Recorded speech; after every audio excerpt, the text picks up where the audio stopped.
ছড়াছড়ি করছে, অনেকেই গ্রেফতার অলরেডি হয়ে গেছে। এই সম্পর্কে আপনি রংপুরে 1 আসনে একজন ধানের শীষের মনোনীত প্রার্থী, আপনার পক্ষ থেকে সাধারণ ভোটারদের জন্য কোনো বার্তা থাকবে কিনা? না, আমার বার্তা এতটুকু, আর আমি সাধারণ ভোটারের কাছে তো বার্তা, আমি তো অকুণ্ঠ সমর্থন পেয়েছি বরাবরই। তো সেক্ষেত্রে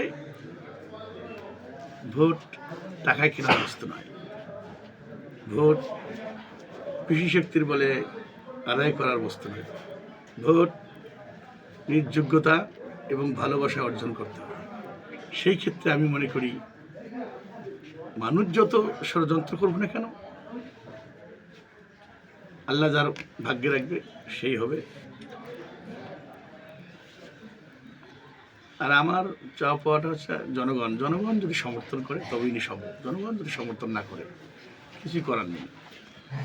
আল্লাহর রহমত, জনগণের সমর্থনই হচ্ছে এখন আমার পথ চলার একটি শক্তি মনে করি।